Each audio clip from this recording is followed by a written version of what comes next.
Jose Trujillo, I'm a fine art painter, and I'm coming to you with another one of my Trujillo art rants. Okay, this one, of course, these are for creative people, right? The creatives, the fine art painters, the sculptors, musicians, everyone I think fits in this.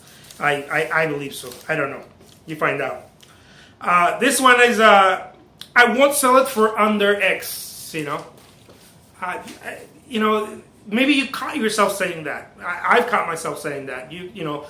Of course you want to have integrity and say, this is the price of the artwork. You don't want to lead with the lowest price or a low price. You don't want to lead with that. We all know that. The only reason why certain companies are able to do that is because they control vendors. But that's another thing. Of course you don't want to lead with that. But you don't want to say that either. You don't want to be telling that to yourself or to others. Oh, I won't sell it for under this, I hear a lot of information out there when people say, oh, this is the price and this is the price and that's it. I won't sell it for under that. It's fine if you have different products.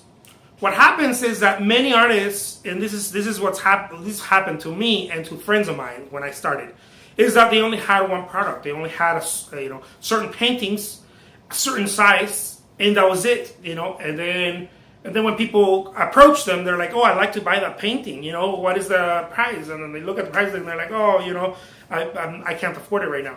And they'll go, "Oh, I won't sell it for under this. This is the price. I'll sell it." And then the client goes. A person that loved what you did, you're not selling anything, or you're selling something to, I don't know, gas money or whatever. I don't know. I'm just assuming I'm talking to people that started the way I started. Just trying to sell anything, right? If you're in a gallery, you probably have to be in the best galleries to sell stuff regularly, or you have to be in 100 galleries to sell stuff regularly once a month or once every 6 months, whatever your approach is.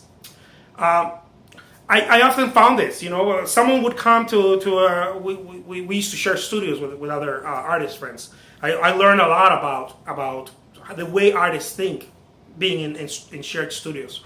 And what would happen is that someone would come and say, "Oh, I love that painting," and the person would be, "Oh, this is a price tag," like I mentioned, and the person would be like, "Oh, no, I can't afford that." And then the client would just go out the door, just walk out. And the artist would stay with his integrity, but an empty stomach, And yes, of course, you want to keep your integrity, but you also want to be smart about it. You know what? I won't sell it for that price. This is the price. Okay, understood. But I can make you something smaller for this price. Or I can make you something smaller for this price. Or I can make a print of it for this price. Or, a limited edition print. Or this or that or that. And that way you can don't let the customer go. Because the person already raised their hand and say, "I'm interested in what you got. I'm not only interested, I actually want to buy it." Or, the piece is, I don't know, $2,000. I can't afford it right now. Well, can you afford $500? $500 a month. We'll make a payment plan. Why not? You want to be in the game. This is my message to you. You want to be in the game. Whatever your approach is, it doesn't matter your approach. What I'm trying to tell you is that you got to be in the game. And that's it. Don't be catching yourself saying, I will do it for this, only, and that's it. Or I only do this, and that's it. This is a price. Don't gear me out of it. You want to be in the game, and you want to make sure how do you do that without compromising, of course, your integrity, your price. But figure out there are ways to do it. My name is Jose Trujillo. Thank you so much for watching.